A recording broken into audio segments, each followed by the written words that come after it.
This is a Beneteau Trawler 41. It was actually launched last year at the Cannes Boat Show, so it's quite a new model, and it's a very intriguing one.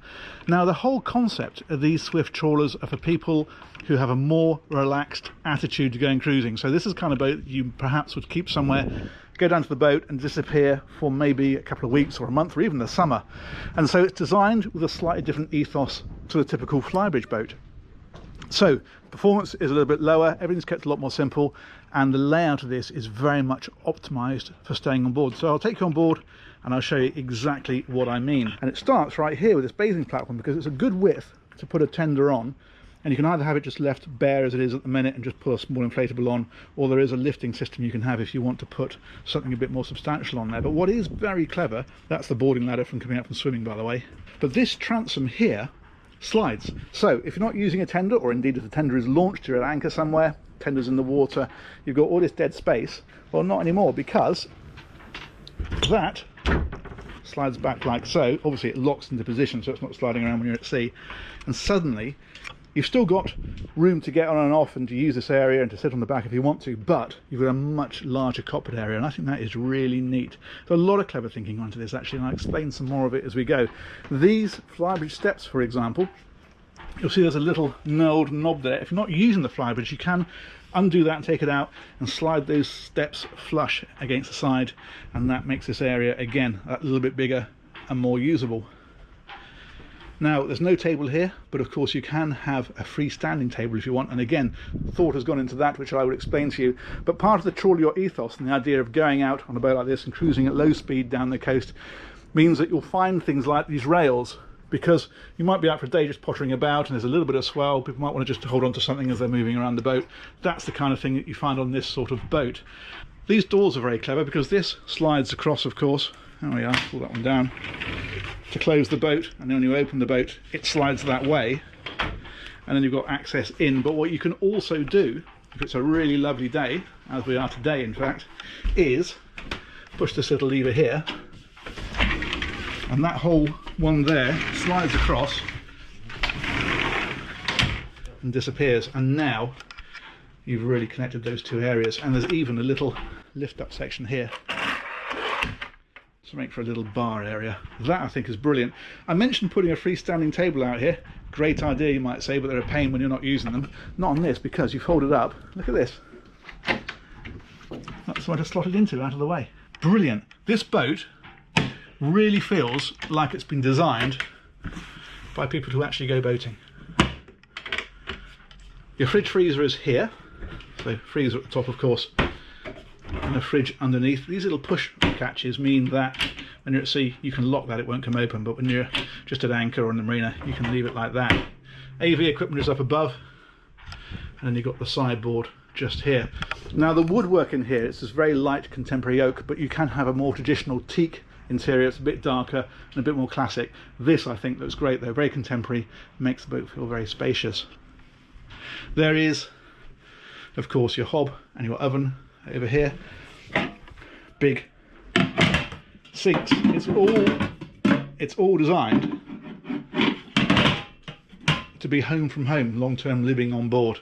This one, for example, it's a big drawer, but it's a size that will take a dishwasher. So if you wanted a dishwasher on here, you can have it. That's just your cutlery drawer in that one. So that is excellent. More storage, of course, up in places like this. And then on the other side is the sideboard. Again, tons of storage everywhere. You can also have a TV, and that slides out of here. This boat doesn't have one fitted, but it has the preparation for it. So that's what that's for. You can see there's a swivel there. So when that's all the way out, that swivels round, and it means you can watch it from over here when you're not using it. It's gone. Big deep windows, more storage, and then a very nice area just here for relaxing or dining, and also for sleeping, because you can drop that table down, make that into a double bed. And in fact, you'll see there's a curtain here and it's on a track, so if you have got people sleeping there, they've got a bit of privacy. Lots of clever ideas. Huge opening window, fantastic when the weather's good, as it is today, fortunately. And then we've got a big door next to the helm, and then a lift bolster so you can stand here if you want to at the helm.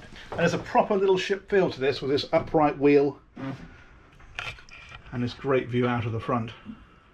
That's brilliant. But what is also great about this door, apart from giving you very quick access, it also means when you're manoeuvring into a berth, if you're coming in this side too, you can stand out here, watch the boat in, but also you can reach throttle controls, bow and stern thruster controls, the wheel, everything from out here, and really watch the boat in. They've even put a door into here so that you can step straight out onto the pontoon, something you can't normally do with modern flybridge boats because you're just too high up. There's lots of good stuff to show on the deck actually, and we'll come to that, but we're going to head on a bit further forward. That one there is the Autopilot, another useful feature on this style of boat. And down on the lower deck, this again very much plays to spending a long time on board, because as it is here, it's fitted out as a cabin. However, you don't have to have that. You can have this mattress taken away and you can have big storage bins down here. You can even put a washing machine back in the corner, and even as it is now, again, loads of storage for dried food or for whatever you want to put in here, so you can really spend some time on board. Very nice. But it is also a great little cabin, and it means if you've got kids, especially they tend to squabble a bit, well then you can put one in here and out of the way, which is always a good thing. But the actual second cabin is over here, so that one there is cabin 3, this is cabin 2. It's laid out as a double, but in fact there's an infill down the centre, and again, very clever. What do you do with the infill when you take it out? Well, on this boat it just slides all the way back and disappears in behind that bulkhead, so you've got somewhere to put it. It's out of the way. Storage in here, of course, thusly illuminated, and you've got opening portholes, so you've got a bit of ventilation about the place. But that is a nice little cabin. And then opposite this is the day heads, so both of these cabins would share this one. There's a shower in here, there's the loo, and that door means it's accessed straight from the passageway, so during the day that's what people would use. And then the owners get this lovely big cabin at the front. That is a really nice size. Again, tons of storage, including things like, you can lift that. You've got a massive locker under there for spare bedding or extra clothes or whatever you want. And then of course, hanging lockers in places like this. And again, nice big windows with portholes, so that you've got a lovely view out. There we go. Port handle at the moment. Some nice concealed lighting. You can see it in the pelmets up above the windows, the blinds that drop down across there, of course. And then there's a hatch up above this. More ventilation, or indeed another way out of the boat.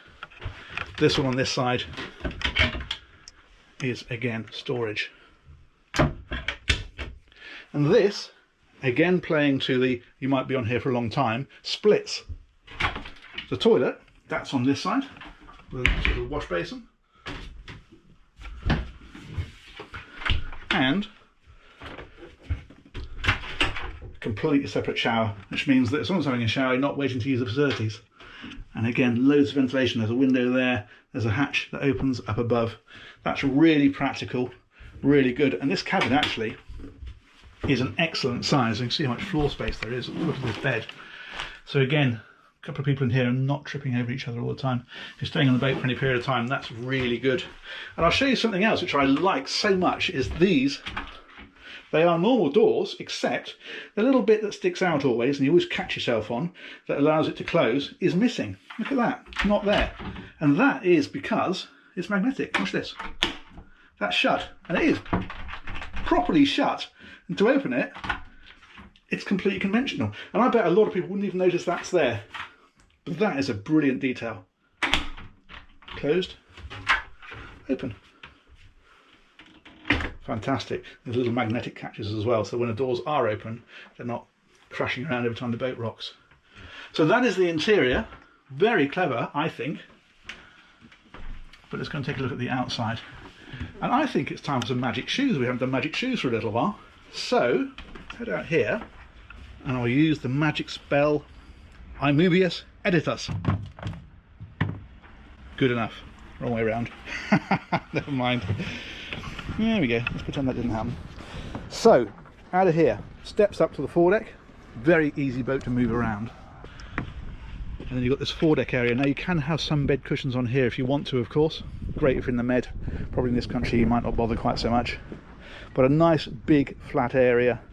Got a little seat on the front as well, and your anchor winch and so forth is all up here as well. but a very, very easy boat to move around. And what they've done is you've got a raised deck on this side that's a little bit narrower, and then a wider, deeper deck on the other side. And the idea of that is that this is perfectly usable, but it is quite narrow. But it means that you're not compromising the interior by having wide side decks. If you put wide side decks on both sides, you squeeze the interior. So the idea of this is, let's put a narrow one on that side, get a nice wide interior, and then put a wide one on this side. So that is a much easier walk around. Very nice idea indeed, that. And that's that door where we came out. This drops, so if you want to sit, you can do, but it also means, apart from you had a stand, it makes it much easier to walk through. A lot of clever thinking. And I didn't point out, but those rails on the inside, so when you're walking through the boat, you've got plenty to hang on to. Let's go and have a look up on top. This is a flybridge version, but they do a sedan version as well, which doesn't have the flybridge. And you might ask, well, what's the point of that? Well, quite often what a nice thing to do with these sorts of boats is go down through places like the French canals, and with this boat it wouldn't go through because it's too much height. Without the flybridge it will. So again, depends how you're using the boat as to what you opt for. But this, if you have it, is a great area because there's a huge space up the back here. You can put some steamer chairs out, or these lovely bin bags, try again, or these lovely bean bags out here on the back. So a couple of those, very comfortable, and of course a great view out across the back here. Lovely big area. You've also got up here, that is your sink, of course, as you can see, but you can also have a grill on there if you want it. This owner's opted not to have it, but that's where it would go if you did. And then there's a bin underneath there, and a fridge for this level, so you're not going up and down every time you want to get a drink. And again, very trawler yacht with this sort of funnel style arrangement here rather than an arch for your radar and your nav lights and so on. It just all harks back to that little ship feel of these boats. Now if we head forward, lovely big area up here. You can dine around this table, of course, and plenty of seating. So a very social area. You could put a bimini on here if you wanted to, so if you want some shade here you can have it, again depending on when you're using the boat. And then your helm seat is up here with all your instrumentation repeated and your engine controls and so on. Another nice touch, these fellas here will drop back and click into place like that, and now you've got seating next to the helm, and it does it on both sides. So if you're cruising down the coast, people can sit here and chat and get a great view out. And it is a great view because you sit really high on here with this wonderful view all the way around. Great when you're manoeuvring the boat, great when you're just coastal cruising, because as I say, this is the sort of boat you go out and you stay out, you just potter down the coast at low speed. It does have some performance, and we'll get to that in a minute, but a lot of the time you run these boats at displacement speed, so you just potter along at sort of 6 or 7 knots, just spend the day out getting to wherever you're going, enjoying being on the water. They're absolutely fantastic for that. Well, let's go and have a look at the engines, and then we can explain a little bit more about those.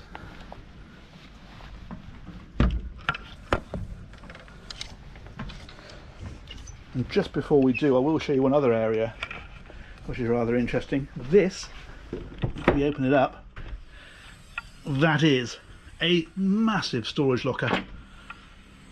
So folding bikes, inflatable paddle boards, wetsuits, all that kind of clobber, that'll all go in there.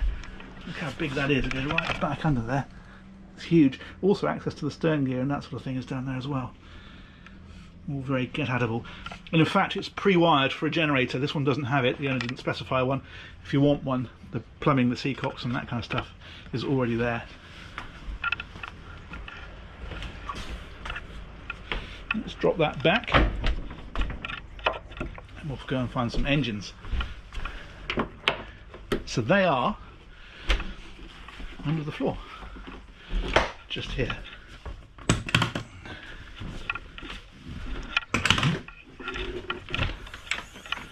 There we go. I've taken my shoes off, I don't know why. Let's pop them back on.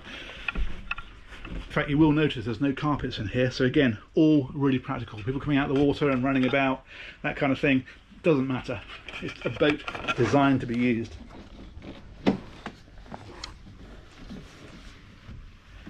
So down here, these are a pair of Volvo Penta D4270s.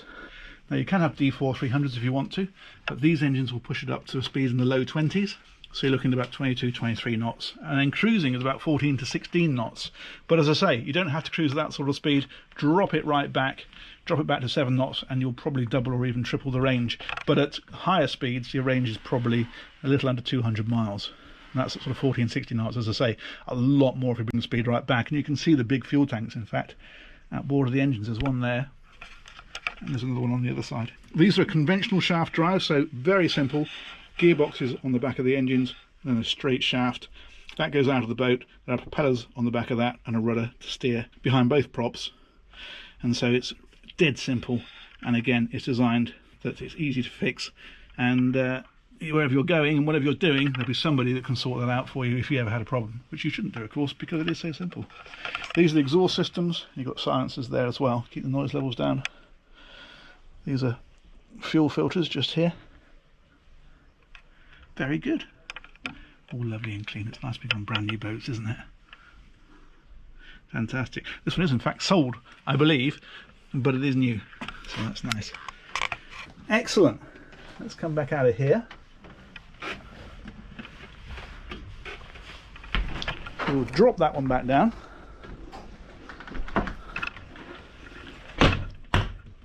Pop those catches flat.